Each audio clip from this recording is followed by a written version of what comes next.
So welcome here to Game 3, and this is going to be on Scrap Station. So once again, loser picks next map. Kiwikaki is going to pick Scrap Station, and big thanks here to SC2casts.tv for hosting this King of the Hill. And as I was saying, the VODs will be released as soon as our sponsor believes that they got enough viewership and sponsor time, I guess you want to call it. But Nani here is actually going to be spawning as the red Protoss this time over here at the 3 o'clock position, and Kiwikaki going to be spawning at the 12 o'clock position on Scrap Station. Scrap Station is somewhat of an imbalanced map right now when you consider spawn points, but for Protoss it really doesn't matter. It's more on the line of Zerg play, but I won't even cover that because Zerg are not in this show match series. It is a PvP matchup here. Kiwikaki is our returning champion from last week. He took out Dimaga, which was a Zerg, 4-0 very convincingly. And once again, can't stress this enough, great play by Kiwikaki, scouting virtually everywhere in his base. Although I take that back, he did not scout this top area. But it would have been virtually impossible for Naniwa to get over there that fast anyways. Also scouting the area by the rocks. This is a very, very common place to put a proxy pylon or even proxy gateways. A lot of players, when they right-click to this base or to their opponent's base, their probe takes this line through the smoke and then down, and they don't see this area at all. But that is not the case, and it looks like Nani's doing the same thing, checking his whole base for any proxies, does not want to get cheesed. Nani is up 2-0 right now, so he's in a great position. He just needs to play safe, play strong, keep utilizing his great expansion timing, and try to get those extra 2 wins for that $100 and the chance to come back next week. And my phone is going off. Hopefully it's not work. Anyways, I'm going to have to go back to work after this anyways, so how fun is that? Work, cast, work. Yay. The joy of a caster's life working a full-time job. But Nani here, oh, I was going to say he's taking a second gas very quick, but nope. Kiwikaki's stealing that gas again. Last game it really didn't pan out for him too well. Nani was able to get a Zealot and a Stalker out fairly quick and take out that gas before he really even needed it, and he was still able to do a push in time. And Kiwikaki opening with somewhat similar build, although once again his cybernetics core is delayed. I really don't like the timing of this unless he's really just waiting to see, or if he's playing reactionary to see what Nani's doing. But there's no reason that cybernetics core couldn't come earlier and allow your next tech building, your robotics facility, or your gateway technology, or sorry, warp gate technology to come a lot faster. But he's the professional, he knows what he's doing, so I'm going to take his timing and try to learn from it and see where the key points of that of those timings are. But he doesn't stop his worker production at all, which is good, so that's still fine. He does get a little bit more scouting information off. If we look at the income tab, he is just up 1 harvester right now, which is not a big deal. I just don't know what the timing is. If anyone knows why why Protoss would delay, feel free to talk about it in chat and let the viewers know.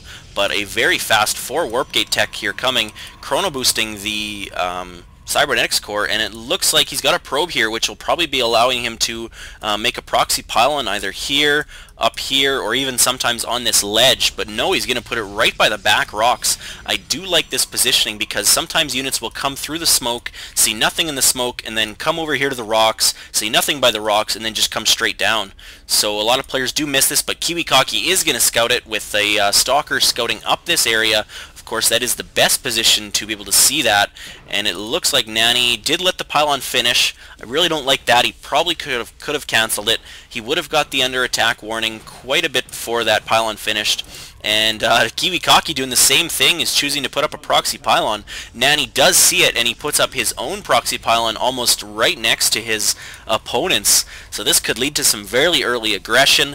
Right now, if we look at the production tab, we've got some more pylons coming in. It looks like he may have gotten supply locked. He did get supply locked. He's in a little bit of trouble. This pylon needs to finish just so we can warp in some units, and he is. If this pylon gets taken out, Nani will be in a lot of trouble. But Kiwi not in a better position either. He does have a lot of supply, but he's got no warp gates right now. No production, no warp gates. This pylon is going to die if he chooses to kill it. I would come back and kill that and then push in. It's going to not only supply lock your opponent, but take away 100 resources, and that's always nice to do.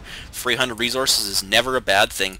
So Nani, with a little bit faster 4 warp gate tech, is coming in here, and the income tab shows that, wow, Kiwikaki has been steadily producing probes, whereas Nani has actually chosen to cut probes.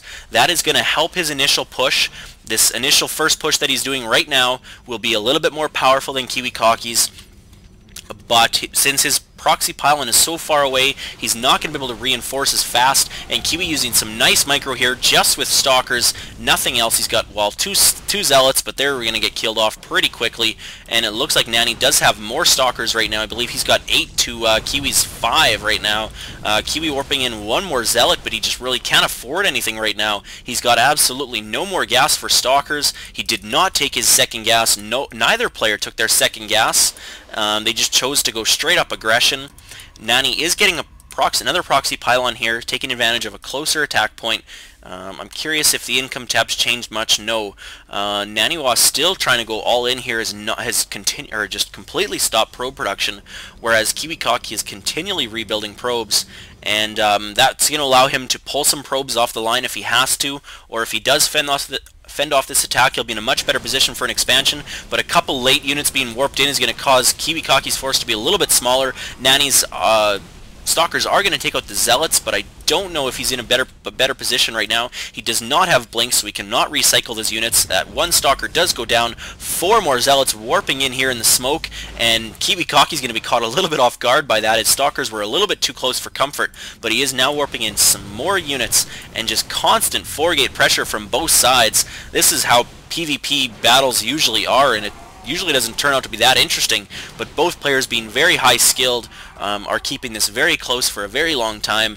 Neither player really wanting to say, I'm going to back off and expand right now. Of course, Kiwikaki can't do that because he's got pressure in on him, but he does have the better position right now, although Nani has restarted building probes. He's only 4 probes behind now, and he's doing a lot of damage here. A lot of stalkers are being focus fired, and the zealots are trying to flank in from behind, but it's not going to be able to hold them off, I don't think.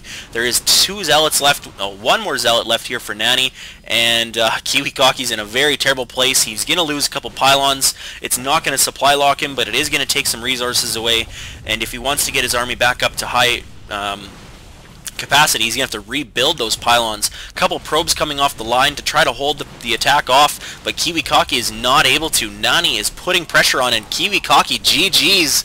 So this is reminiscent of last week. We are up 3 games to nothing for Naniwa here over Kiwikaki. Kiwikaki's just either having a bad week or being caught off guard by all this pressure. Naniwa playing just absolutely fantastic. We are going to be going on to Game 4.